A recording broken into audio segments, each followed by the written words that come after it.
Is the Metropolitan Council meeting. Welcome. And I'm Charlie Zelli, Chair. I'll call this meeting to order October 11th, 2023. Welcome. And we have an agenda, a number of business items, and information item on the capital budget. So that's important information before us. But first, we have the minutes from our meeting on September 27th that were sent out in advance. So if there's a motion and a second to approve the minutes. So moved. Thank you. Second? Second. Any discussion, corrections, additions? All right, hearing none. All those in favor say aye. Aye. Opposed? All right, those minutes are approved. Okay, here's the moment where we have an opportunity for public comment for items that are not on the agenda, and we have a number of names of people who have registered to speak. Sadly, we give about 15 minutes, so not everybody is going to have an opportunity, but I want to be fair to those that have signed up, and I would love to hear expressions of comment on both sides of this issue. Not that there's only two sides, but we'll have an opportunity to hear. And then also I want to say that we certainly are accepting comments both in written form, videos, you name it. We will certainly get those before all the council members on whatever issue it is that you'd like to present. So with that, we have and please limit your comments to 3 minutes. We ask you just to come forward and say your name. And we will keep time. So starting out with Andrew Singer. Is Andrew here? Andrew, welcome. Right here. Either there or sitting, but it's your choice.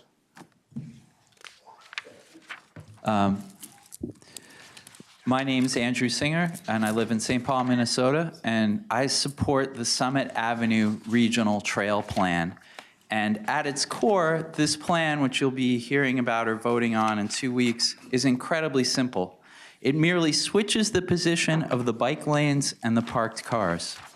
The parked cars and the curbs are moved inwards next to the driving lanes, narrowing the street. The bike lanes are moved outside the parked cars up on the newly repositioned curbs. That's all there is to it. It would make the bike lanes into what are called parking protected off-street bike paths. And it can be done within the existing road width, so it doesn't require widening the road.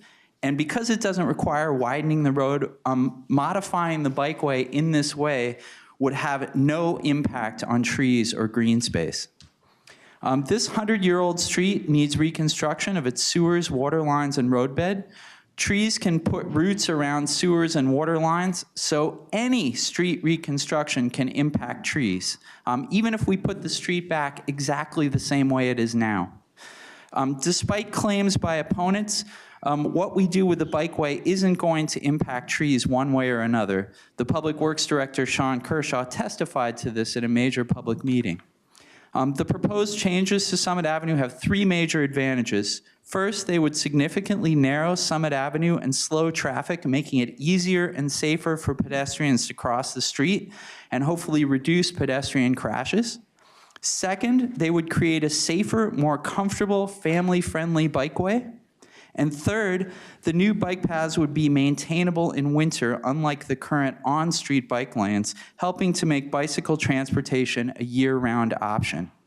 I hope this council will support the Summit Avenue Regional Trail Plan. Thank you. Thank you, Andrew. Next up, Tony Dusnick. Hi, Charlie. Hello, Tony. Welcome. Thank you.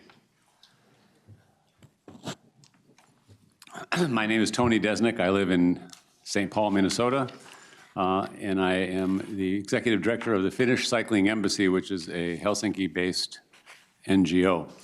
I want to talk a little bit about biking in general in terms of ways in which we could consider it vis-a-vis this project. And thinking about the climate crisis, there really is no path toward fighting adequately the climate, the difficulties that arise in the climate crisis without the bicycle being a part of it. Currently, we take, I think it's something like 60% of our trips in our cars, fewer than 3 miles, which would open it up to biking, open it up to walking, and it wouldn't hurt anybody who was doing the walking or the biking. Morten Cable, who is the former Copenhagen deputy mayor for the environment, was always fond of, he'd always start every one of his presentations with the statement that paint is the lazy politician's way of saying we don't care. And what he's talking about is like bike lanes that are painted on the street. And so the notion of having a good quality, high safety zone where people can ride their bicycles with their children, with their elderly parents, is really a critical part of our life in Minnesota.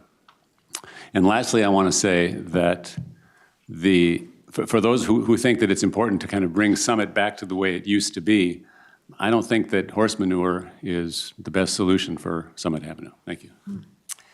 Thank you. All right, and now we have Brian Martinson.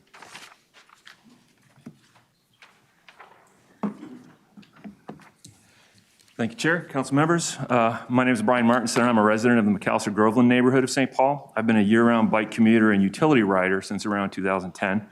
And I ride on Summit Avenue frequently, getting to and from downtown, not least of which to get to meetings at the St. Paul Planning Commission, where I have the pleasure to serve, as well as on the Met Council's tab, where I also serve as the non-motorized rep. I support the proposed Summit Avenue Regional Trail, and I hope that you will too. I know folks from SARPA and the SOS lobbies were here a month or so ago to address you on this topic. And through what I would say is disingenuousness and prevarication, they have tried to make this issue about trees. So let's look at some facts about trees here in St. Paul.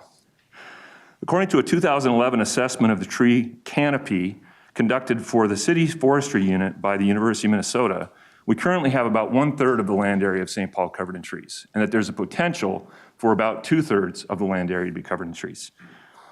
And according to that report, there's 2 districts along the planned trail route, districts 14 and 16 in the city, that have some of the highest potential for the overall amount of canopy cover, 60% in both cases. Yet those same districts have some of the highest proportions of existing canopy planted only in the public right-of-way, 50% and 40% respectively. The assessment notes that, quote, residential single-family parcels offer the greatest area for increased canopy cover, end quote. If SARPA and SOS were genuinely concerned about the tree canopy along Summit Avenue, why haven't they mounted an initiative to encourage planting of more trees in the front yards of the houses along Summit? They've had more than a decade to do so. It appears that property owners along Summit Avenue are clearly not doing as much as they could to increase the tree canopy by planting trees on their own properties. Why is that, I ask? The spacious front yards there mean that they would provide excellent locations for tree planting, yet they're often devoid of such, other than the trees planted on the boulevard, planted by the city, managed by the city, paid for by the city. So let's be honest, boulevard trees are the least happy and the least healthy trees in urban settings. Yet they may be favored by single-family homeowners over planting on their own property because they allow these owners to free ride on the largesse of the city. The city of St. Paul has been an excellent steward of the urban forest for over 100 years. The city manages over 500,000 trees in the city, and they do a darn good job of it. It's offensive to have SARPA and SOS maligning the city about this and making wild claims that Summit Avenue is about to be destroyed by needed infrastructure replacements and improvements. I hope that you will all see these claims for what they are, and I hope you will vote in favor of the Summit Avenue Regional Trail as previously approved on a 6-1 vote by the St. Paul City Council. Thank you. Thank you. Now we'll hear from Hugo Brueggemann.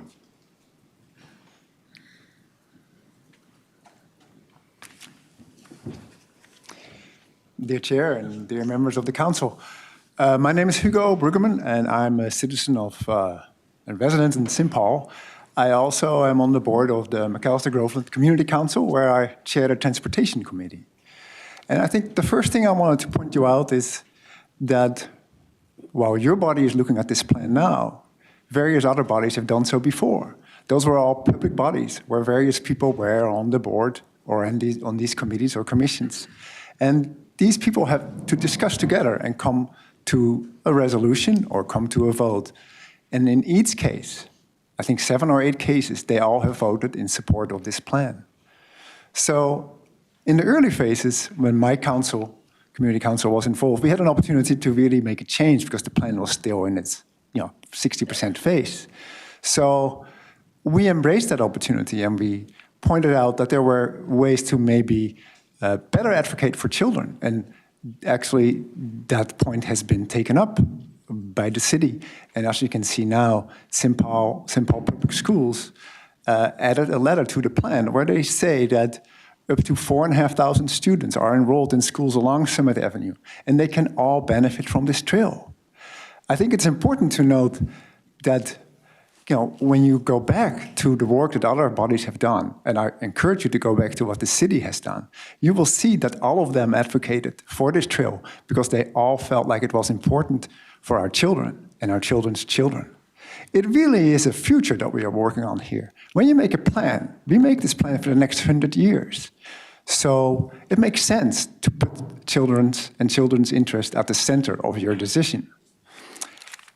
I'm also the chair of the Transportation Committee, and last week, Hidden River Middle School had their bike, walk, and roll to school day. It was a remarkable day. We had close to 90 students walk or bike to school. The majority of these students biked to school. This is not according to the national survey.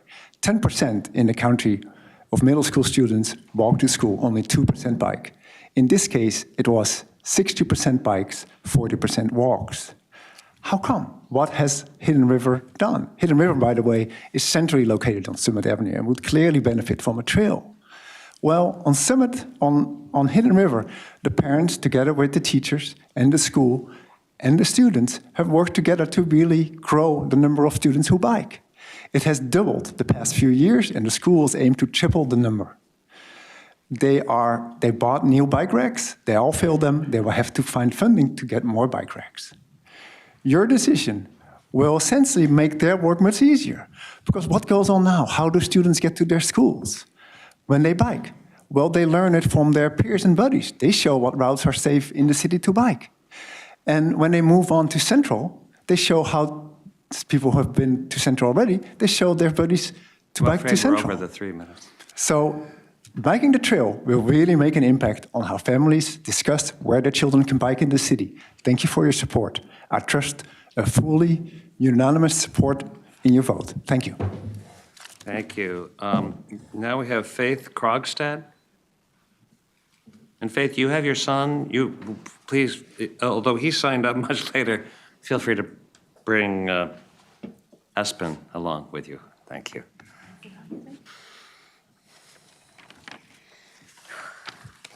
Thank you, Mr. Chair and members of the council. I'm going to give up my time to speak. I'm here in favor of the plan, but people have already said what I want to say about safety and park use equity. So I'd like Espen to have a chance to speak. He was number 14, so we'll move him up. Well, you're number 5 today, Espen. My name is Espen Kogstad, and I am 10 years old. I live in a spot where biking is difficult because our house is flanked by 2 busy streets, where if I was biking, it would be really uncomfortable. So I would like it if Summit Avenue was a better, comfortable place to play and bike, as opposed to an unwelcome, busy bike lane. So I say vote yes to the Summit Avenue bike trail, because it would be a safer, over-the-curb place for the next generation. Thank you. Thank you very much. Appreciate it. Well stated. We have a number of others who have signed up, but given our limited time, I would actually appreciate hearing from at least a few who are speaking maybe on the other side of this issue. Maybe I can go by the names, and if you don't mind, I trust you to say which, whether you're speaking for or against, or if it's even about Summit Avenue, it might be something else. And I just want to leave at least time for a couple of commenters. Is Kelsey Dollinger here? No. Okay. CJ Lindar? Everything's been said. It's already been said? All right. Got it. Ed Steinhauer? Pro. Your perspective has been said. So Melissa Wenzel? Melissa here? How about Marilyn Bach? Present. And against the trip. Well, come forward. Thank you. Welcome. Good afternoon. My name is Marilyn Bach, and I'm a resident of St. Paul. And I'm here to urge Metropolitan Council to take a pause. Please take a pause and let's get this right. City Council has passed this against strong opposition. I have been following, my particular interest has been public input. And frankly, the public input and public engagement by St. Paul has been a sham. This plan has been forced on us against our will. It's been a travesty. Good government requires representatives listen to and engage with its citizens. As to the Metropolitan Council, you have the chance to get it right. You have a chance to pause and get it right. In Chapter 5 of the Met Council Regional Parks Policy, it is stated that the Metropolitan Council, this body, must ensure that there is adequate public engagement, page 76. Today, by limiting comment, it obviously truncates public input. I understand and I appreciate we can write, but we can't speak. Not everybody can speak. And I must notice that the pro people had their say, but the opposition hasn't. The entire process, I say, was a sham on several bases. The city had a website called Engage St. Paul. A study of that, a very careful study, showed that the opposition was 20 to 1, 20 to 1. What was the city's response? They closed the website. When they opened it, was blind. Further, as to the blocking of engagement, on June 6th, there were 400 participants. We had a virtual meeting when COVID restrictions were lifted. But our meeting, where the opposition came, with their 400 people, it was virtual, it was on Zoom. And what was the city's response? The city's response from memos we have, inter-office memos, how do we shut this down? How do we shut down the opposition? The Metropolitan Council has the rich opportunity to pause. We're not asking you to turn it down. We're just saying pause, please. Let's look at alternatives. There are alternatives. People in our group, in cooperating with other people, have presented alternatives. Not one expert on biking has been involved in the development of this plan, not one. This has been a sham. The idea that staff's response to public citizens, well, how to shut it down, how the city then shut down the website after they found the opposition was 20 to 1. And when they reopened it, we could not see the opinion of others. We could not comment. We had a blind website. That is not legitimate public engagement. I urge you, please, don't turn it down. Just pause the process. Allow more study. Allow experts. There's been no expert. The city claims safety. We have safety experts. It's not safer. Please pause and let us get it right. Thank you for listening to me. Thank you. Now we have time for one more. And how about Zach Farrell? I'm here to speak in support. All right, your point of view has been expressed. Karen Spratler? I'm going to cede my time to Gary Todd. Okay, Gary.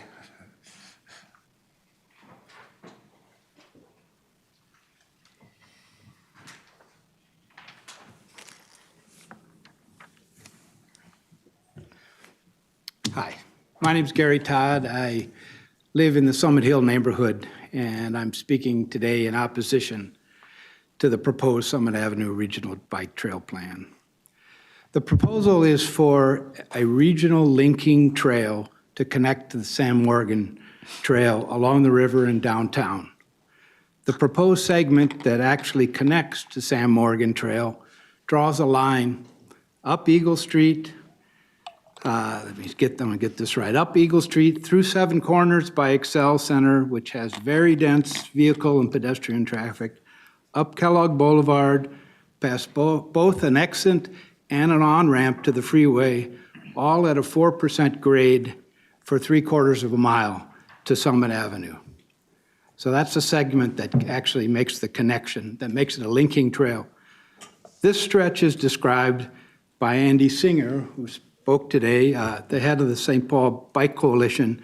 And as I quote the June 13th issue of Streets Minnesota, Kellogg is the steepest street out of downtown, and even seasoned cyclists will avoid going up it.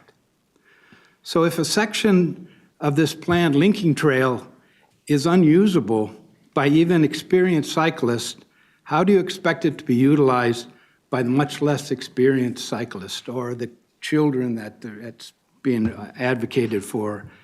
Furthermore, how can you plan to approve a plan for a regional linking trail that has an unusable segment? This, along with the fact that the city has refused to assess the impact of the plan on historic tree canopy and character of Summit Avenue, should require a no vote on this proposal. Lines drawn on a map and mere promises to replant trees are insufficient to qualify as the best plan to protect St. Paul's treasured, nationally recognized signature street. Vote no on the proposed Summit Avenue Regional Trail Plan. Thank you.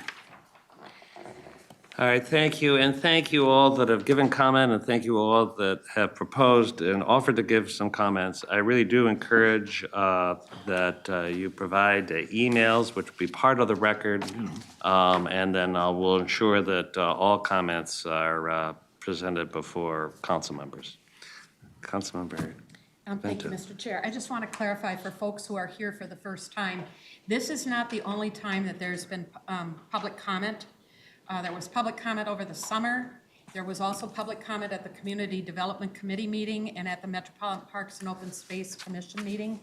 So for anybody who thinks that this is the only night during which there's been an opportunity for public comment, I just wanted it to be very clear that there has been probably more public comment on this issue than there has been on many issues during my time on the council.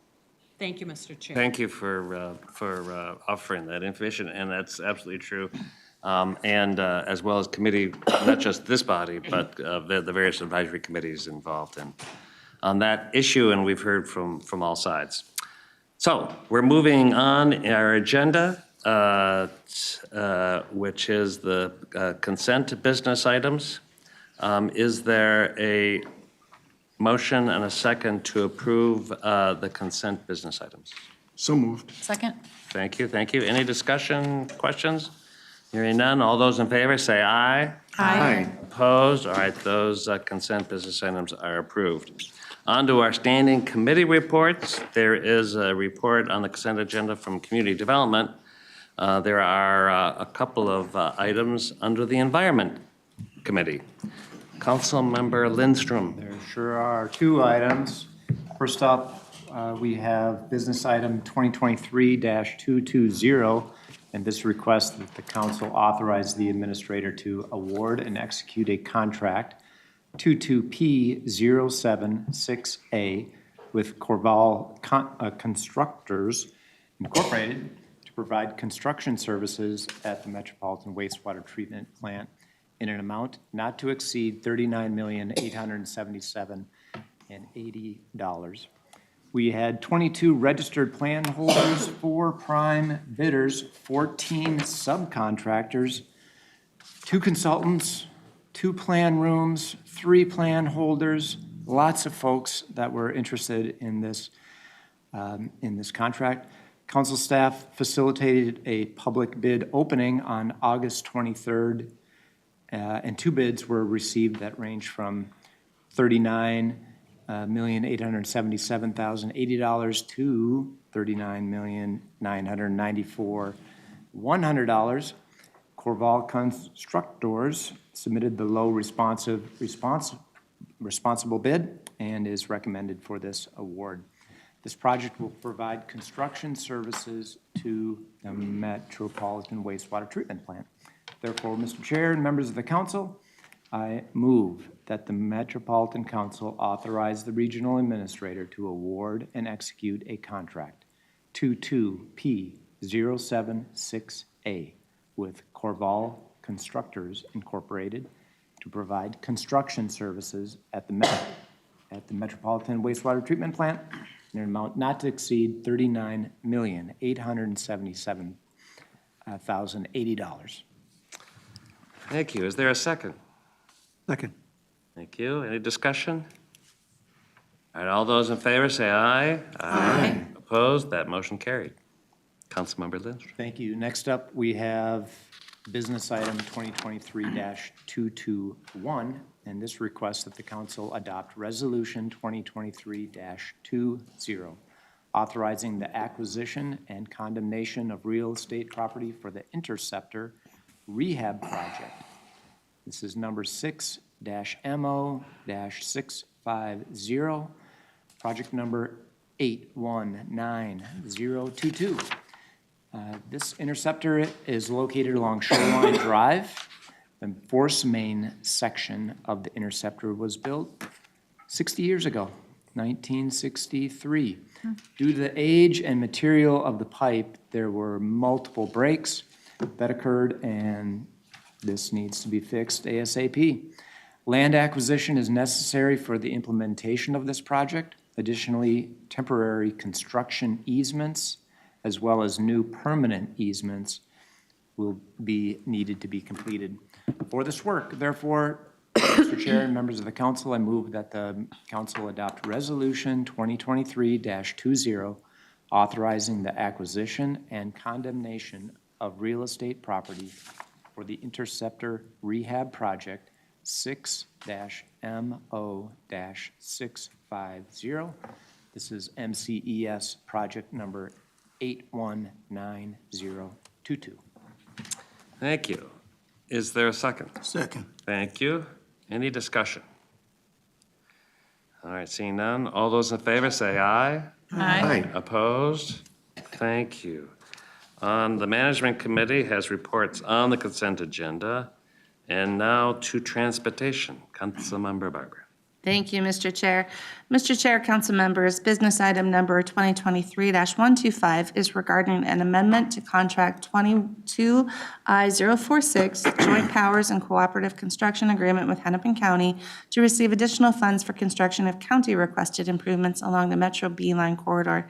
The B-Line project is being delivered largely through 2 council-held construction contracts, the East Construction Package, currently under construction, and the West Construction Package, which will be under construction next year. Each construction package includes local improvements requested and funded by local partners. This amendment will allow the council to receive additional funds from Hennepin County for construction of the county-requested improvements on the West Construction Project. At the time of the initial execution of 22I046, construction costs for the West Construction package were not included in the agreement due to the continued design advancement of county-requested improvements and timing of Hennepin County funding availability. The West Construction package is expected to be advertised for bids in the fourth quarter of 2023 and will include a DB Eagle. With that, Mr. Chair, I move that the Metropolitan Council authorize the regional administrator to execute Amendment 1 to Contract 22I-046, Joint Powers and Cooperative Construction Agreement with Hennepin County to receive approximately $27 million in additional funds for construction of county-requested improvements along the Metro B-Line corridor. Thank you. Is there a second? Second. Thank you. Any discussion? All right, all those in favor, say aye. Aye. Opposed? That motion carried. Councilmember Barber. Thank you. Mr. Chair, council members, business item number 2023-196 is regarding an amendment to Contract 20P322 with Kimley Horn for engineering and construction administration services for the Metro B-Line project. Contract 20P322 with Kimley Horn includes engineering and construction administration services. The contract was previously amended in March 2023 to include additional design and construction administration support for locally requested improvements along the corridor funded by project partners. At the time of Amendment 1, construction administration costs for locally requested improvements in the West construction package were not included in the amendment due to continued design advancements of the locally requested improvements and the timing of Hennepin County funding availability. Amendment 2 accounts for the additional construction administration costs resulting from the inclusion of these locally requested improvements into the B-Line West construction package. County funding will cover approximately 86% of the cost of this amendment, with the remainder provided by the B-Line project. The contract has a DBE goal of 16%. Kimley Horn has continually met this goal and will maintain its DBE utilization with this contract amendment. Therefore, Mr. Chair, I move that the Metropolitan Council authorize the regional administrator to execute Amendment 2 to Contract 20P322 with Kimley Horn and Associates for engineering and construction administration services for the Metro B-Line BRT project to increase the contract value by $2,399,269 for a revised contract amount not to exceed $13,834,168. Thank you. Is there a second? Second. Thank you. Any discussion? All right, all those in favor, say aye. Aye. Opposed? That motion carried. Councilmember Barber. Thank you, Mr. Chair. Council members, business item 2023-209 is a request to increase fares on the current Metro Transit Micropilot service. Metro Transit Micro is a 24-month pilot of microtransit service in North Minneapolis. The pilot is scheduled to run through the end of September 2024. Customers currently pay the local regular fare route to access the service. This action will increase the fare to express regular route fare. Metro Transit Micro will continue to accept the TAP Pass for low-income riders, and disabled customers will pay the reduced limited mobility fare. The fare increase is focused on testing the impact to peak hour capacity constraints and customer decisions about how using fixed route services when available. The fare increase will be accompanied by a new tool within the VIA app that informs customers of fixed route options available at the time a trip is requested. The new fare is more consistent with fares charged by other regional providers for similar service.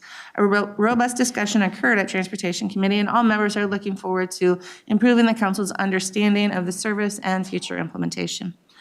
So therefore, Mr. Chair, I move that the Metropolitan Council authorize an increase of Metro Transit Micro pilot fare from local to express fare. Thank you. Is there a second? Second. Any discussion? All right, all those in favor say aye. Aye. Opposed? That motion carried. Councilmember Barber. Thank you, Mr. Chair. Only a couple more to go. Mr. Chair, council members, business item number 2023-224 is to authorize the regional administrator to negotiate and execute final operating grants agreements for the Metro Orange Line for the period of December 1st, 2021 through September 30th, 2023. The Metro Orange Line began operations in December of 2021. Council staff have been in negotiations with county staff from Hennepin and Dakota counties to establish an operating funding agreement for the Metro Orange Line. The 2023 session laws require the council to impose a regional sales and use tax, and per the 2023 session law, a political subdivision must pay to the Metropolitan Council 50% of the net operating cost from December 1st, 2021 through September 30th, 2023 for each guideway or busway that began service before December 1st, 2021 and is not covered by an executed master operating funding agreement. The Metro Orange Line final operating grant agreements with Hennepin and Dakota counties will include language about how final payments and reconciliations under the operating grants through September 30th, 2023 will be made and their agreements will be closed out. Therefore, Mr. Chair, I move that the Metropolitan Council authorize the regional administrator to negotiate and execute final operating grants agreements for the Metro Orange Line for the period of December 1st, 2021 to September 30th, 2023, with the funding transitway counties of Hennepin County and Dakota County. Thank you. Is there a second? Second. Any discussion? All right, all those in favor, say aye. Aye. Aye. Opposed? That motion carried. Now we have a joint report. Councilmember Barber. Thank you, Mr. Chair. Mr. Chair, council members, business item number 2023-225JT is regarding the Transit Rider Investment Program. In May 2023, the Minnesota legislature created a new statute, the Transit Rider Investment Program, or TRIP. This statute calls for the council to establish non-sworn uniformed personnel who are responsible for the variety of duties that support a better rider experience. Specifically, the law designates that the TRIP personnel will enforce fare compliance and provide assistance to customers. The law also requires the creation of an administrative citation program that decriminalizes fare evasion, reduces fines, and provides for alternatives for resolving these citations. This statute requires the council to establish policy and procedure that govern the TRIP program, including authorizing and training personnel, establishing uniforms, issuing administrative citations, and contesting citations. It also requires that the council adopt a resolution that establishes both the program itself and the fine structure. Metro Transit has sought to change state law to allow for administrative citation for several years because this new approach is believed to be a more effective way to address fare noncompliance. When fully enacted, today's action will allow Metro Transit to deploy employees who are not police officers to the system to conduct routine fare inspection and provide customer assistance. This program will increase official presence on our system, which in turn should help to deter problematic behaviors and improve the transit experience for customers and for our frontline employees. Therefore, Mr. Chair, I move that the Metropolitan Council adopt the Transit Rider Investment Program policy and adopt Resolution 2023-19. Thank you. Chair, I'd like to second. Is there a second? A second. Thank you. Discussion. Councilmember Barber. I just want to comment on how happy I am to see this happening. It's something we've been trying to do for many years, not only with additional personnel, but the change in decriminalizing our fare evasion and turning it to an administrative citation. I think it's a huge step forward. I really do think deploying this program and deploying it properly is really going to help make riding transit a better experience for our riders and I think also for our operators. This is a really big step forward, so very excited about it. Thank you. Councilmember Johnson. Thank you, Mr. Chair. I just want to echo what Councilmember Barber said. I'm also really pleased that the legislature advanced this year, and especially because it's very timely in our transit system and across the region. So I'm grateful for that. And additionally, coming out of our management committee meeting today, Councilmember Barber and I were chatting about how we, time is of the essence, we believe on this, to get these folks in position and into the routes that are throughout the region. So what I am proposing is that for management committee, and I think Councilmember Barber would agree for transportation committee, that we alternately look at contracting out these services so that we can begin to look at what that would look like. We are authorized to do so. And see how quickly we could get this enacted, because we will be giving updates to the legislature on this work. And I think that is very prudent for us to expand and explore all of the options that we have for getting TRIP personnel hired, trained up, and following all of the requirements of the legislation and the resolution that we'll be adopting tonight. So that is the plan. As soon as possible, we will bring to both committees, and staff has kind of been given a quick update today, so that then we could bring it to the full council so that everybody could be briefed on that as an option. Thank you. Any other comments? Councilmember Wolf. Thank you, Mr. Chair. I agree that it's good to have all our options out there and studied. And I also wanted to remind people that the reason that we did this isn't because we're soft on crime. It's because we weren't able to enforce the previous citation with the $180 fine. If people just didn't pay it, there was nothing we could do. And now we'll be able to actually enforce the fare evasion problem and try to get better compliance. Yeah, I just echo some of these comments about the urgency. We have been advocating for this shift to administrative citations for at least 6 years. And now that this legislation is passed, there's some urgency for implementation. It is not a question of whether we're doing this. We've made the promise, and we have to kind of fulfill that as soon as we possibly can. Any other comments?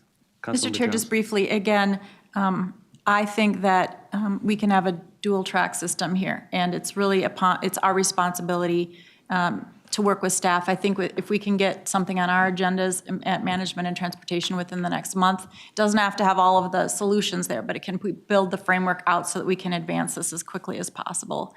So I'm hopeful that they can meet us where we're trying to go on this thing, and I think it'll be the best thing for this council when decisions have to be made on how we're going to proceed. Thank you. Councilmember Bober? Very briefly, I appreciate this discussion and the conversation about the urgency of it. I think coming out of the last session with the robust transportation bill, which was very good to us, there are high expectations, and I think that we need to be willing to step up to meet those expectations. So I'm really glad to hear this conversation. Thank you. Councilmember Lee. Thanks, Mr. Chair. I'd like to echo Councilmember Johnson's sentiments. If the legislature wants to report before the end of the year, there's only 2 months left of the year, and we can't show up empty-handed. Yeah. Councilmember Carter? I just wanted to add that there is urgency, clearly, and it's not just about stopping fare evasion. It is about connecting to education and the alternatives, meeting the needs of people who cannot afford the fare and connecting them to positive resources. I believe there is a real urgency that we create this understanding, better understanding of our transit system and engage the cooperation of people who are riding the system to ride competitively together, which does clearly include paying the fare or receiving assistance to afford the fare. I thank all who have created this work already in the past and stand with you to quickly ascertain our alternatives for moving it forward quickly. Thank you. Okay, we have a motion and second in continuing discussion. I think we're ready for a vote. Yes? All righty. All those in favor say aye. Aye. Opposed? That motion carried. Thank you so much. We're now at the point of our information item, which is a public presentation on our public comment operating budget update. We have the one and only Marie Henderson is going to walk us through where we are. Thank you. Good afternoon, Mr. Chair and council members. I am Marie Henderson. I'm your deputy CFO, but with me you will hear from all of the finance directors from all the divisions this evening to talk about any updates on our operating budget, but mainly our 2024 through 2029 capital program. I think we've seen this slide multiple times, but it really walks us through the timeline for where we are for our unified budget here at the council. In August, and particularly on August 23rd, you adopted the preliminary budget for our operating budget, but most importantly, you set the upper limits for our property tax at increase of 2% for 2024. That can be lowered, cannot be raised before our final adoption in December.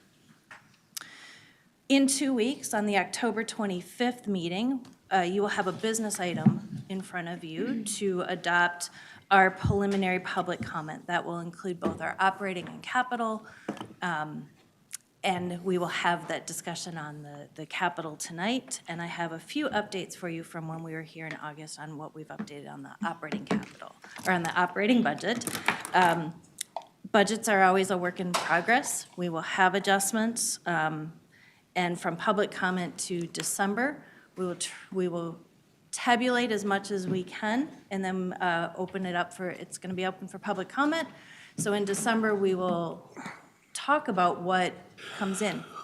We may not be able to adopt those right away in the December budget, but we will have discussions of what can be, and then through budget amendments through 2024. It's an ongoing process and will continue to be, in particularly on the transit side with sales tax that we've talked about before and Ed will talk about this evening. So that's the process. So I just want to really level set the operating budget. You will see in the public comment book at $1.4 billion. Some changes that have occurred from when we were here in August to now is regional administration has moved, the acronym is BPSI, but it is Business Process System Integration Project. It's really multiple projects upgrading our systems across the council. We've moved that from operating into capital. It's really an accounting function, but that's what's been adjusted there on regional administrations.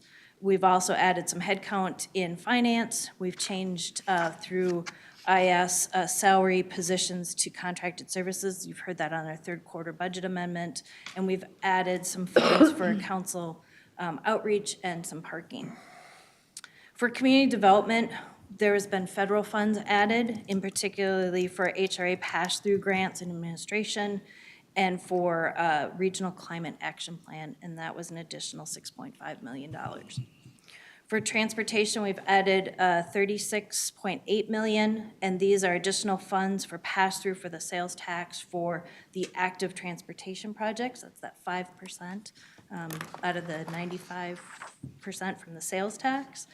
We have additional support in MTS for travel demand management, and we've added funds for bus operations and light rail for cleaning, maintenance, safety, security, and state of good repair efforts.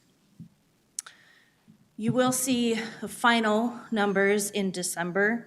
There will be for sure an update. Motor vehicle sales tax forecast comes out in November, so for sure that will be updated. And then we will talk about any major other updates from the adoption of our final, but then again, continuing conversations and putting those into budget amendments for 2024. So that's it on the operating. So we're going to really focus now on the capital side. And I will level set a little bit with some definitions that you'll hear from the finance directors. But the proposed 2024 through 2029 capital budget is $11.6 billion. This is up $1.8 billion from last year, but let's break down a little bit of those numbers because this is over a 6-year proposed budget. That is not a 1-year spend. Yeah, I was getting worried for a minute. Thank you. Absolutely. So let's just go through some definitions about that. And we can break our capital program down into 3 categories. The first one is our ACP, which is Authorized Capital Program. These are projects that funding has been secured. The council has approved through business items. And you can see that number for the authorized and unspent number. The 2 parts of the ACP is broken down to the capital budget, which is expected to be spent in the given year. And like I said, that's that $2.4 billion for 1 year, not the whole 11.7. CIP is the other part of the authorized capital program. And these are items that are in the plan for the next 6 years. We have identified funding sources, but we have not secured funding sources, and council has not given final approval on those.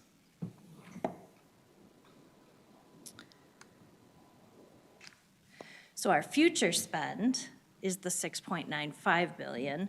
And this breaks down the ACP, or the authorized and unspent, and the CIP. The left slide, again, is that the $2.47 billion, the remaining to be spent, that has been authorized and approved through the council. And we have specifically identified these fundings and set aside for projects. The slide on the right represents the 4.4 billion for projects in the CIP, which is the capital improvement plan for which specific funds still need to be identified and approved through this committee.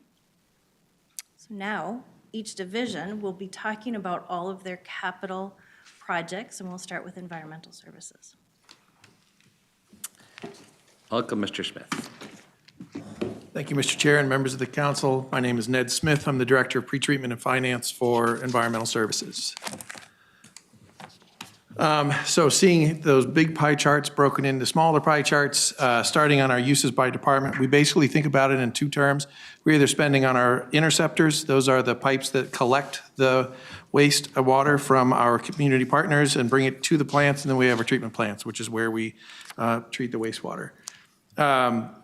These always kind of pendulum back and forth, whether we're spending on interceptors or spending on treatment plants.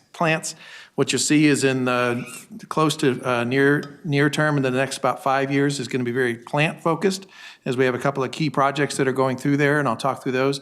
But then looking out into the future, we're going to have a lot more interceptor projects, although we have plenty of interceptor projects now as well. In terms of category, typically we're always in this preserve is about 75, 78%. We have 120-year-old pipes. We have 80-year-old plants. Preservation is actually fiscally responsible. I like to say you can pay me now or you can pay me a lot more later. So we're very aggressive with our preservation and our rehabilitation of our plants. In the long run, that saves us money. Improving and expanding, we do have some growth coming, although it's primarily in the solids area, and I'll walk through that, but we do have some new plants coming online. And then improve is where we just make things better. It could be to meet a regulatory requirement. It could be controls, SCADA systems, things that help us manage the plants more efficiently. And then in terms of sources, about 75, almost 3/4 of our funding comes from a regional, which is our general obligation council bonds. I'll talk through that a little bit more in detail, what that looks like and what trends we're seeing. PFA is Public Facilities Authority. That comes from the state of Minnesota in terms of a subsidized loan with subsidized interest rates. And then is almost 1/4 of our funding. And then PAYGO is pay as you go. That's where we use operating funds rather than borrowing money to pay for our work. So in terms of future spending, so this is what Marie hinted at, where it's authorized but unspent. You can see that it's very focused on our treatment plants because of some key projects, large projects that are coming up, and then interceptor projects is the other 41%. In terms of planned is looking further out, so that's going to be things that are more near the end of this planning cycle, much more interceptor focused as as we complete those plant projects. That's why you see that swing. In terms of the three categories, they're pretty much similar to what Marie walked through with preserve, meet capacity needs, and improve quality. Similar trend here. Right now, preserve is still pretty big, but you notice it was smaller than what we saw before. And again, that's because this is more of our near-term spending, which again is focused on our has a higher prevalence of plant projects. Expanding is around our capacity, and I'll talk to you a little bit of that. And then improve is making things better. And then you can see the swing as we look out. Because this is so current, we're very plant focused. This is a look at what our long-term plan is going to be. It does look somewhat alarming, I'll admit to that, because we are expecting some pretty significant increases in the future. A lot of that, though, is a reflective of, there's kind of two drivers here. The first is you'll look at our light blue lines. Those are years that have already passed, and you can see they're quite low. We didn't plan at that low level. We planned at a higher level. So there was a lot of work, some work, that was not completed. That could be due to contractor issues. That could be due to weather. That could be due to staffing. So those projects still need to get done. And so those are baked into the future. The other thing that's driving this is, again, we have some 3 or 4 very intense plant projects coming up that are very expensive, and so that is causing that slight increase there too. Last night in Environment Committee, some folks thought that could be cause for concern for our long-term rate increases. We have modeled it out. If we spent every dollar that's on here, then we would have a slight rate problem. But we do build in about a 20 to 30% buffer because we know there's going to be changes in our projects. We know that there's going to be some emergency siphon repairs along Shepherd Road that might require some additional funding. So we do have a little bit of a buffer in here that allows us some flexibility, and we don't anticipate that we will spend all these. We try to shoot for about 80% of spend. If we get to 70 to 75%, we feel that's still a good year. And so when we look out, there will be some increases probably around 2030, 2031. We'll see our rates go up a little bit more. But right now, based on our projections, we're still anticipating a 3 to 5% rate increase for the next 5 years. So we don't have too much concern, and we need to get the work done because, again, pay me now or pay me more later. In terms of how does that break down, 1.6 million is our authorized capital plan. That's the work, again, that's been approved. 251 of that will be in 2024. And then 754 million is more the outlooking. And again, that's a little bit more interceptor focused. The pendulum will swing more to the interceptors. So for a total of 2.4 billion for the total program. Our three funding sources are pretty consistent. PFA, as I said earlier, is Public Facilities Authority. Those are state subsidized loans, for interest relief. The last one we had was at about 1.59%, which is much, much lower. That was back in January, February, much lower than what we're seeing in the open market. So don't think of mortgage rates as being a benchmark here. We're much, much lower than them. And there was just a preliminary board meeting, fourth quarter board meeting for PFA on Monday, and they did anticipate about $50 million for us in 2024 at, again, about 1 3/4%. So it'll be a little higher than what we've experienced in the past, but still significantly lower than market rates. The state, by the way, gets this money from SRFs, which is a federal program, state revolving fund. So if you ever hear about federal SRFs and you hear that they're increasing, then that's a good thing for us. So we are grateful to the federal government as well as to the state government for that wonderful program. Council general obligation bonds, that's where we go out to the open market. We're very proud of our AAA rating, and we're very fortunate for our AAA rating that keeps our rates very low. Back in April or May of 2023, so that's this year, we secured $40 million at 20 years at 3.36%. And I think at that time, mortgage rates were in the 5 to 6% range. So we get a significant savings, one, because we're a municipal, so it's tax exempt, and two, because we are very, very low credit risk. 2024 is to be determined. I think we can expect higher than 3.36, but I don't think it'll be the high rates that we see in the mortgage market. And then pay as you go, as I spoke earlier, is operating funds. So how does this break out? Some highlights from our future and current and future projects. This is where I can talk about the 4 significant plant upgrades that are happening. The first one is on the pictures, the upper right-hand corner. That's our new services building. A couple of benefits to that. That is actually an improve. That's not a grow. So that will improve the office conditions. We have 2 trailers, temporary trailers that have been temporary for, I couldn't even tell you, 20 years, maybe 40 years. We're actually talking about having a party to destroy them. Because that's the other thing, we're kind of going to be Napoleonic here and make sure that nobody ever thinks they can use them again. But we'll be moving a lot of staff either from those temporary trailers as well as from lease spaces. So that's going to be kind of a next level for our efficiency and for really a good employee experience for the office environment they work in.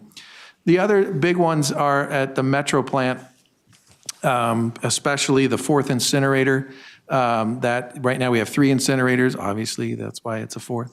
And that will allow us a couple of things. One, that is an expand project because even though we're not actually adding that much liquid capacity, but we do have to add solids capacity.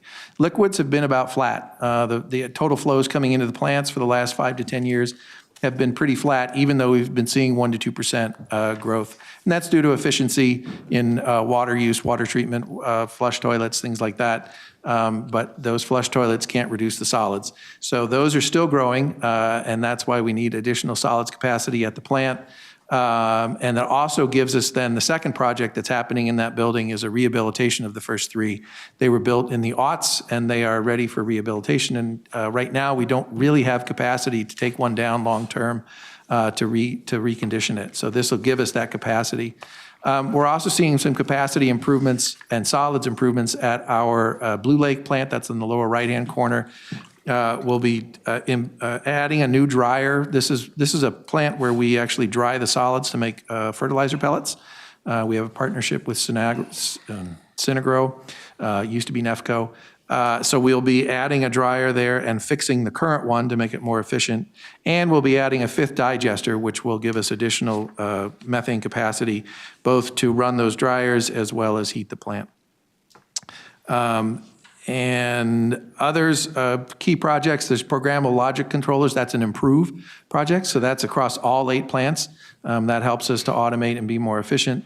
And then we have those 2 new plants coming up, the Hastings wastewater treatment plant. That will be a slight capacity expansion as well as the Crow River. Hastings, I don't know if you all have seen it, but it is downtown Hastings, right on the river, prime real estate. The city is eager to have that back and develop around it. And so we'll be moving out of downtown to a slightly larger capacity and give them their riverfront back. And then Crow River, similar, that's an old plant that we inherited from the city of Rogers. We see growth out there. So rather than expand that plant, we'll be opening a new one just down the river on the Crow River. Both of those would then be expand. On the interceptor side, what I like about this map is that it is very diverse. It's across all of the regions, all of the territories in the region. So we are spending everywhere. There's not a particular city or town that's getting the majority of it. Most of our projects here are focused on rehabilitation. We have 2 that are new. Number 8, the Southwest Lake Elmo Service Extension, because we're adding the treatment ability to Lake Elmo. And then also number 17, which is our lift station, L77. That is also, we're going to add some pumps there that'll give us a bigger capacity. But most of these then are for rehabilitation to make sure that our pipes are in tip-top condition. And with that, I will turn it over to Ed Petrie in Transit. I think it's Ed. Thank you, Ned. Or and Heather, but we'll be tag team. Thank you. Welcome. Good afternoon, Chair. Ed Petrie, Director of Finance, Metro Transit. And Heather Giesel, Director of Finance and Administration for Community Development and Metropolitan Transportation Services. And this evening, we'll go over some information on transit. We'll talk about the capital programs. We'll go through a lot of the dollars to start with. Then we'll kind of do a rebriefer on the sales tax. We had a meeting last week at the Committee of the Whole. We'll go over some of that information again tonight, just kind of as a refresher. And then we'll go through some of the CIP details by the categories, like for fleet and support facilities, et cetera. So first of all, with the overall transit capital program, it's about an $8.7 billion program, a very sizable program. It includes both our currently authorized and our future planned projects. When you look on the left-hand side, the uses by department, about 64% of the program is weighted with the transitways. A large portion of that would include both the Metro Blue Line and the Green Line extensions. When we get into the transitway detail, about just over 80% of our transitway costs are the Metro Blue and the Green Line extensions. So we'll get into that in a little while. That also includes, it'll also include the Gold Line, Purple Line, and some of the ABRTs, which would be like the F, G, H, J, K, L. Our next largest category in uses is fleet. This would be replacement of all our fleet on both the regular route buses, some electric buses. In the plan, we have proposed 85 electric buses and also the Metro Mobility buses. That's about 19% or $1.6 billion of the overall plan. Facilities is just over $1 billion. It includes both public facilities, both shelters and our platforms and our support facilities. And also proposed within our CIP this evening, we also have a proposed new material management storage facility and a non-revenue shop, both about $50 million. Both of these investments would support our new and growing metro divisions. Other categories, about 5% includes technology projects like all of our computer systems, fare collection products, fare collection equipment. The middle portion, which is the uses by category, once again, you can see the big red section that is, it's weighted very heavily again by transitways. About 40 in its transitways, and sources of revenues within that on the uses would be federal sources, which would include the FFGA for the Green Line extension, but it would also include all of our other federal dollars that we earn. For example, our 5307 formula, 5337 bus and rail state of good repairs, and 5339 bus and bus capitals. It also would also include the regional solicitation dollars, which is normally known as CMAQ funds, that we use a lot of times to purchase buses and those types of items. Local funds represent about 30%. That's largely the county's contributions on our New Starts projects. State funds are about $1.29 billion, or 15%, which is mainly for the New Starts projects. And then the final piece, which is regional transit capital, or regional, at 9%, which is $796 million on the sources. That represents regional transit capital. If you recall, on biennial basis, we will ask for legislative authority from the legislature so that we can issue then bonds called regional transit capital bonds. We use those regional transit capital bonds then to match our federal dollars that we receive. Generally, for example, like 5307 formula dollars that we receive in about $60 million a year. Those grants, when we apply for those grants, are generally at an 80-20 split.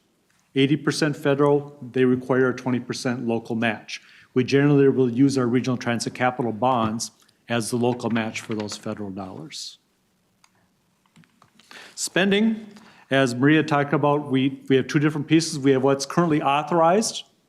So it's currently authorized in our capital budget, but we have not spent yet. We plan to spend that over the next 1 to 2 years, spend those dollars out. And then we have our future plan, which is $3.47 billion. You can see in both slices, they're very heavily weighted by transitways, which would mainly be the blue and the green line extensions and some of the BRTs. But then on both of them also, then the largest portions of, the other second largest portion would be fleet, which would be replacement of all of our bus fleet, metro mobility vehicles, electric vehicles, and some BRT fleet. Overall, with our transit capital program, we do have priorities that's one of the cornerstones of when we're building our budget that we really look at. First of all, as I stated at the Transportation Committee on Monday night, I said it many times, but we have a focus, we want to maintain our assets in a state of good repair. One of the first reasons, first of all, is when we do a federal grant with the federal government. For example, if we buy a bus, the bus grant would be for a 12-year period because the life of a bus is for 12 years. When we sign that grant with the FTA, we basically have a handshake agreement with the FTA that we will maintain that asset in a state of good repair for 12 years. If we are unable to maintain it for 12 full years, we will then owe the federal government back its prorated share of the federal dollars. So that's one of the cornerstones of all of our assets, is to maintain those assets into a state of good repair. The other thing that we also have is back in 2018, we filed a transit asset management plan with the FTA. And this is a plan where we actually do a review of all our assets on an annualized basis. It's a scaling of a score of 5, 1 being bad, 5 being in very good shape. And that is all of our buses, that's our facilities, our public facilities, support facilities, our garages. All of our infrastructure, for example, the garages, whether it's all the HVAC units, air conditioning, whatever the case would be, we report that back to the FTA. And that's something that we then have to report back to the FTA on an annualized basis. Replacing our vehicles per the fleet management plan, it says here 12 years. If you recall, over the last couple of years, due to some funding constraints that we had and challenges we had, one of the things we did is we pushed our fleet back to a 14-year replacement cycle. I mentioned earlier in my comments that the life with the FTA is 12 years. But we had funding challenges, so we pushed those buses back to a 14-year life. That was going to require a lot more operating maintenance to keep them going. Now, with our plan and also with the new sales tax dollars, which we'll talk about on, I believe it's the next slide, we're able to shift our buses back to the 12-year replacement cycle, maintain them in a state of good repair. Maintaining and repairing existing facilities, that's all of our customer facilities, our shelters, our platforms, our public facilities, our garages, all those types of items. We also have focus on maintaining all of our transit improvements.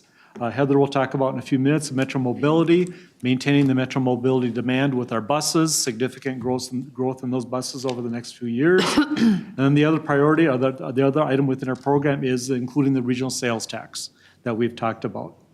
Overall, with our system, we'll be building and expanding our system over the next few years. That'll include both the Metro Blue and the Green Line extensions. It includes some bus rapid transit. For example, we just did the Orange Line, but it'll include the Gold Line, the Purple Line coming, and some of the BRTs, the H, J, K, L, all the alphabets that I mentioned earlier. We do have some expansion vehicles.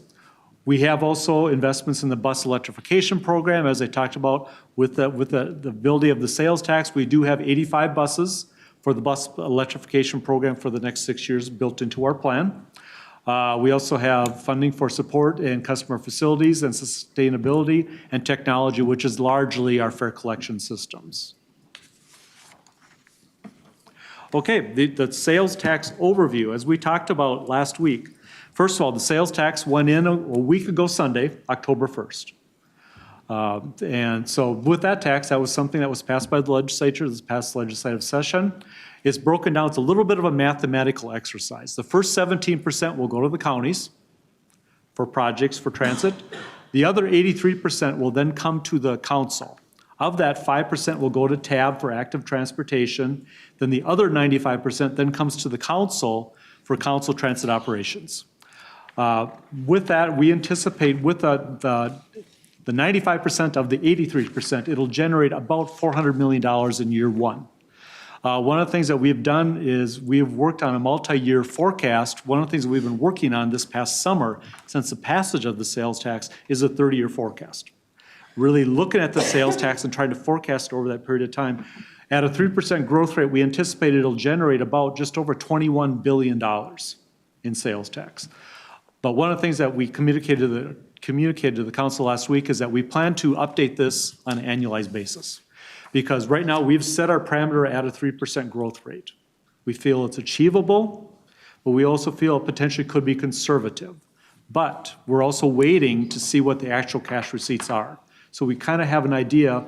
Early next year we'll receive a brand new forecast of the sales tax. But then with that, then we will also be able to look 4, 5, 6 months back and say, what have actual receipts been? And how are they looking? That will then allow us then to reforecast this thing and come back to the council with a brand new forecast. One of the things that the sales tax has allowed us to do, though, with our overall CIP, what we've done is we've done a comparison of the 2024 through 29 versus the 23 through 28 CIP. With that, we've seen a growth of about just over $400 billion, or about 15% in our CIP. This is because of the availability and being able to start using some of the new sales tax. First of all, the first bullet point there is making some investments in our zero bus emissions plan. As I mentioned, we're going to be investing in about 85 buses over the cycle of the CIP. Allowing for bus replacements. As I stated, we're moving from the 14-year cycle back to our 12-year cycle to maintain those assets into a state of good repair. That's an investment of about $100 million. Building supports facilities, that's an additional investment of about $100 million. That is building our new material management facility and non-revenue shop, all supporting the new metro networks. We're going to accelerate the investment in ABRTs, about $90 million over the 6-year period. Continue to focus on maintaining LRT and customer facilities in a state of good repair. So we have an increase in those types of costs of about $50 million in our CIP compared to last year.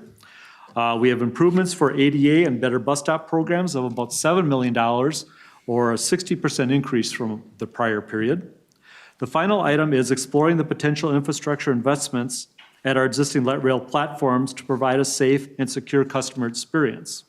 What this means is we're proposing an investment of about $4 million to start with. We're planning on doing a study to examine lighting, technology, fare gate systems, and any other elements at our light rail stations. So we're going to put an additional investment in about $4 million, do the study and see what the results are.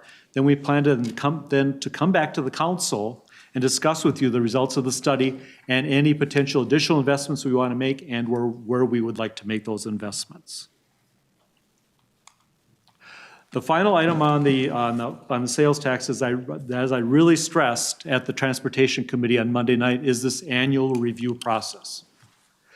Right now, like I mentioned, this summer we spent the last 3 months really breaking down our operations, looking at operating, looking at capital. On the operating side, really breaking down every source of revenue, whether it's fare box, motor vehicle sales tax, state appropriations. On the expense side on operating, really looking at what labor contracts we think they might be. But also then looking at other inflation parameters, whether it's utilities, parts, fuel, all those different types of items. Forecasting that with the best information we had for the next 30 years. On the capital side, doing the same exercise.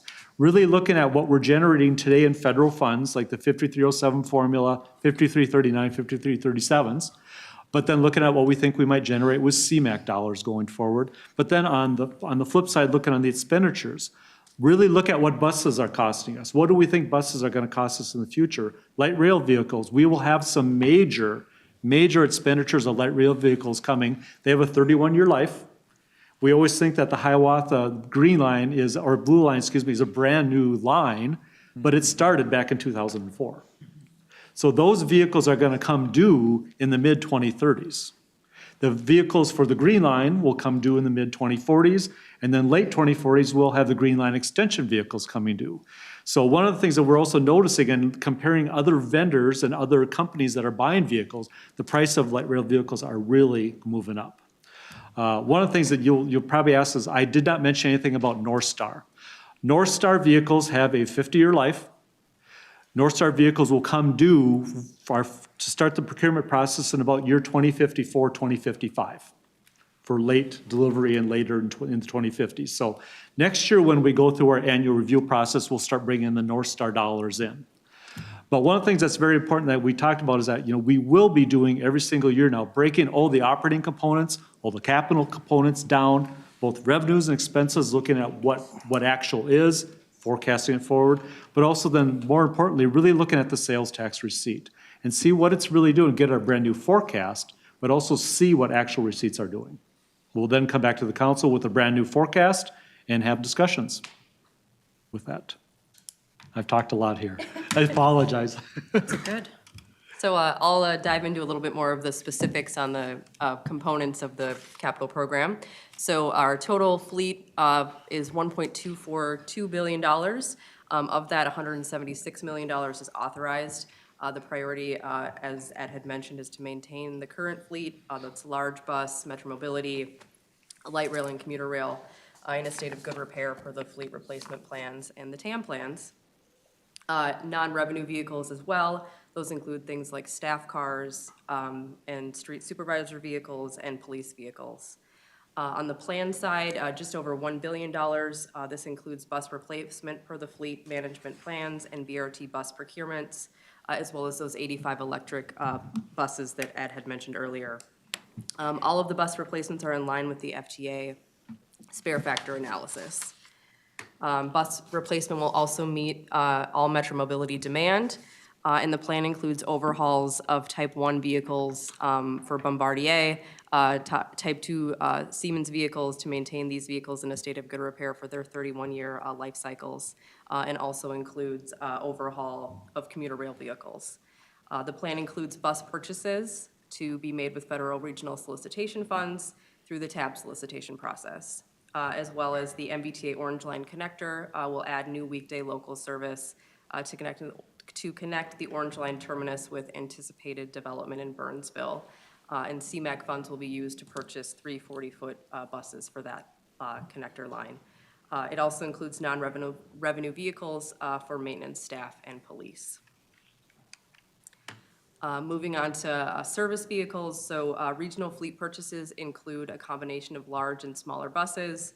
During the 24 to 2029 CIP, Metro Transit plans to purchase 492 buses. That's a combination of 332 standard 40-foot buses, 49 articulated buses, 85 electric, and 26 coaches. Light rail and commuter rail systems will continue overhauls according to manufacturer guidelines to maintain vehicles in a state of good repair.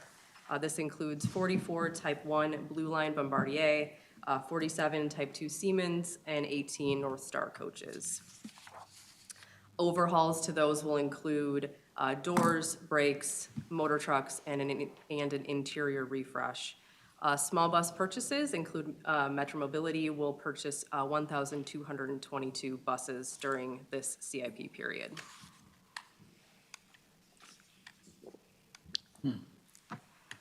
Moving on to Metromobility. Metromobility continues to be the story in MTS's operating budget. It is the same on the capital side, as I had mentioned at the Transportation Committee meeting on Monday. You can see the MTS fleet, shown by the blue line, continues to grow, flattened out a little bit around the pandemic, just with service levels and some shortages in supply chain issues and those sorts of things. But the fleet will continue to ramp up as Metromobility continues to grow in the out years. It's also driven by things like suburban transit provider CMAQ expansion as well, and increased ridership demands. The Metromobility fleet has grown 216% since 2004, and we have 100 expansion buses programmed into the 24 to 29 CIP. The 2029 fleet is projected to be nearly 725 buses, and that represents a 250% growth since 2004. We'll continue to monitor ridership post-COVID to understand any impacts to fleet growth as well. Moving on to facilities, total facilities is $544 million. This includes a combination of both customer and support facilities. On the authorized side, we have $107 million in energy enhancements, including LED lighting at facilities, park and rides and stations. Most LED enhancements promote energy savings with a 4 to 5 year return on investment. We'll continue to make improvements and repairs and refurbishments to maintain state of good repair, and then complete the Haywood campus administrative renovation of our offices over there. On the plan side, $437 million. This includes bus electrification and infrastructure investments for supporting charging stations and infrastructure. The infrastructure includes the equipment and the charging stations. It also includes the Burnsville Bus Garage for, this is an MVTA project, so it's in 3 different phases. Phase 1 was awarded back in 2022. Phase 2 has been awarded by the FTA, but they have not yet started construction. It'll start in 2024 in combination with Phase 3 construction, which will be in years 24 and 2025. And those 3 are all funded by federal grants. There's also some planned hoist replacements at each garage and overhaul facility, and the plan includes 1 garage hoist replacement per year. We'll continue to make improvements to facilities, including repairs and refurbishments to maintain assets in a state of good repair, and improvements in our workplace and support space renovations. The multi-year capital program includes many equity priorities. We have better bus stops, a better bus stops program where we are replacing and adding new bus stops with better amenities, including heating and light. We're conducting additional review and analysis to improve the customer experience, and we plan to continue work on ADA bus stop enhancements. The CIP also includes public facilities capital improvements and bus stop facilities and enhancements, including additional heating, lighting, camera, and emergency call systems. And then in the other category, $275 million, the authorized amount is $54 million. This includes IS capital upgrades, including hardware, software, computers, printers, as well as fare collection equipment and support equipment for the entire Metro Transit system, MTS, and Metromobility. On the planned side, $221 million will be used to replace GFI fare boxes and the cubic system.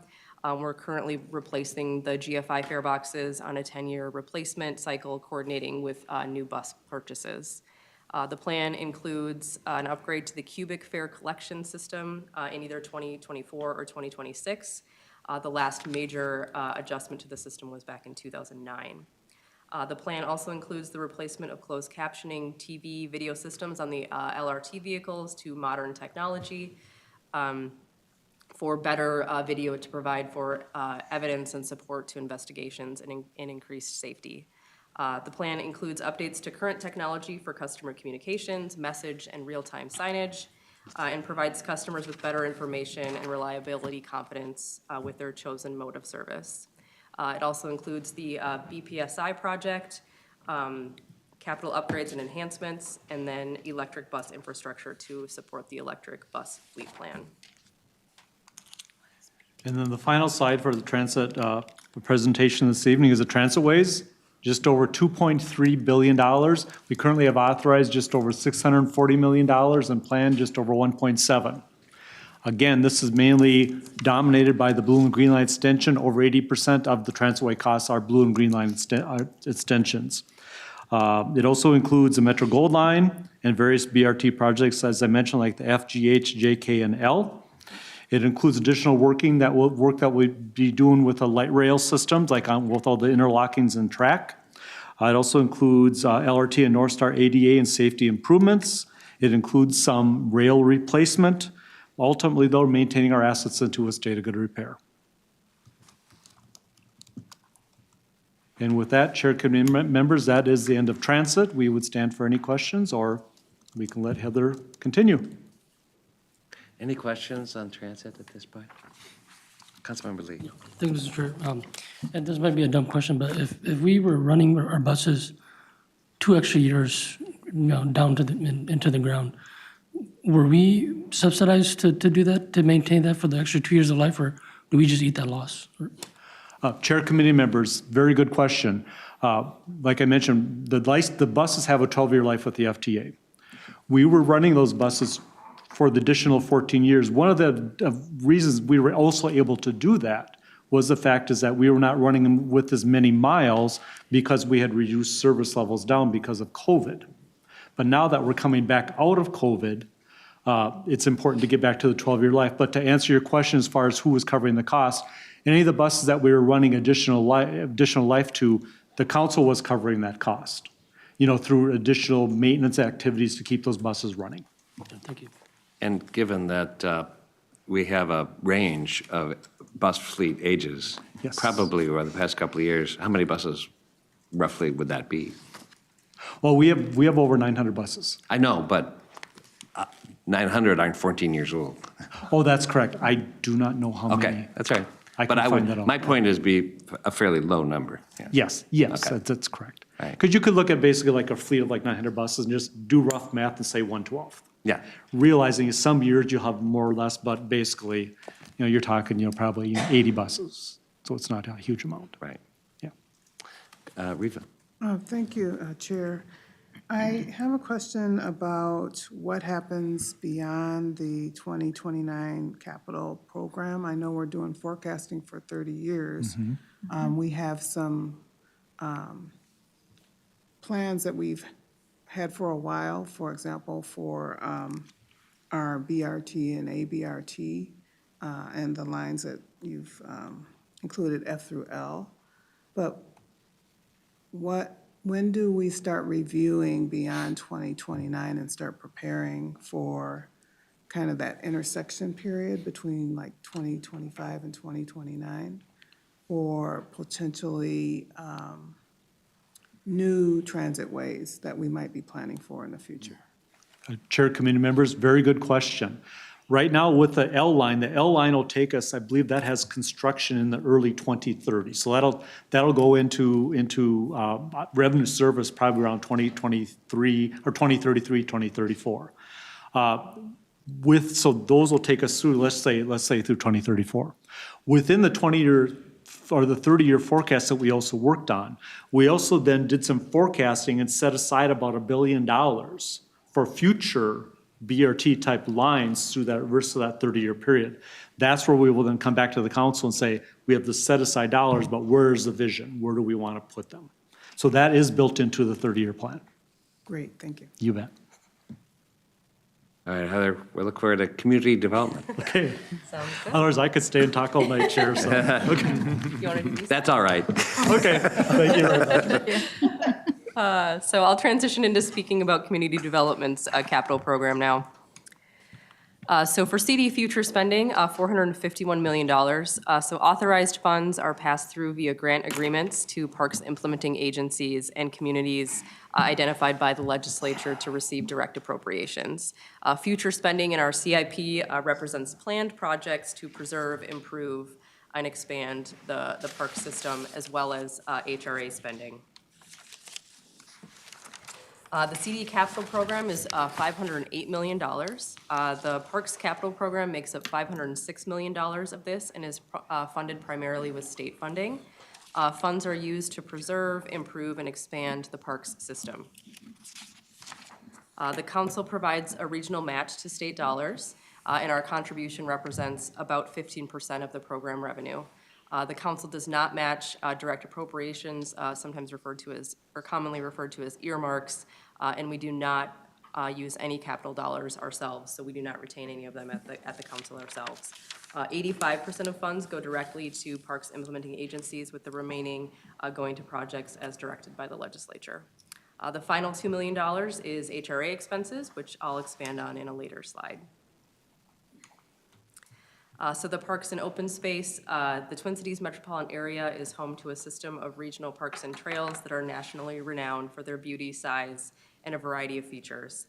There are 56 regional parks and park reserves totaling more than 55,000 acres.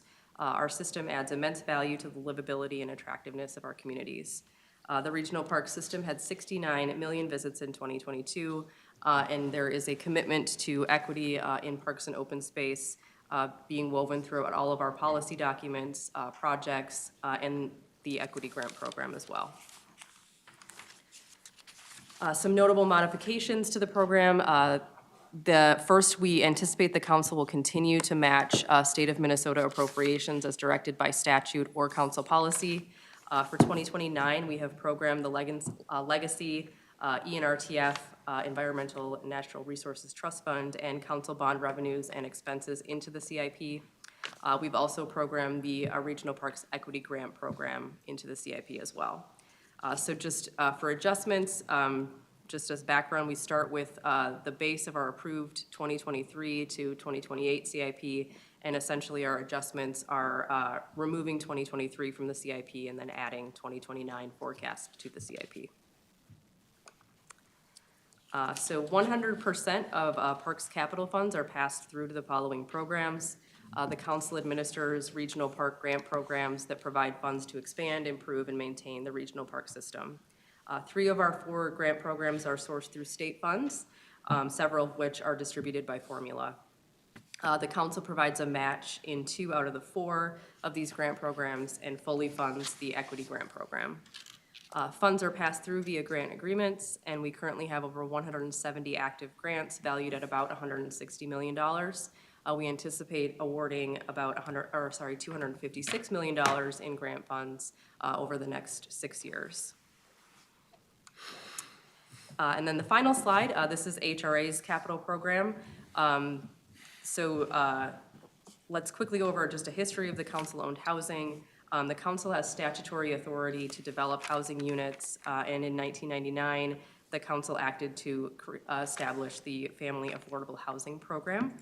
The council purchased 150 units on the open housing market that we still operate today with HUD funding. Most recently in 2022, 4 more units were purchased through a partnership with the city of Edina. We continue to budget small and routine repairs in our operating budget, but in 2020, we created a capital program for the Housing and Redevelopment Authority and the associated homes to track and plan for things like roof replacement, siding, internal remodels, so that those are tracked in our capital program. We currently have $708,000 authorized in the Family Affordable Housing Program, and an additional $220,000 per year from 2025 to 2029 is planned to be used to preserve that housing for a total planned amount of $1.25 million. And with that, I can stand for any questions or bring the rest of folks up if there's more. Any questions for Heather or on any program? All right, thank you. That's a lot of information, and we appreciate it, and we have copies of the deck. That is our information and our business items for today. And council members have any reports or something they'd like to share? The interim regional administrator? Thank you, Chair. Just a reminder to the council members of our employee recognition event on Monday. It's always a on Monday. It's always a great event, and everyone should have the invitation. I see a few here already, so hopefully you can make it. That's it. Thank you. I'll be there. General counsel?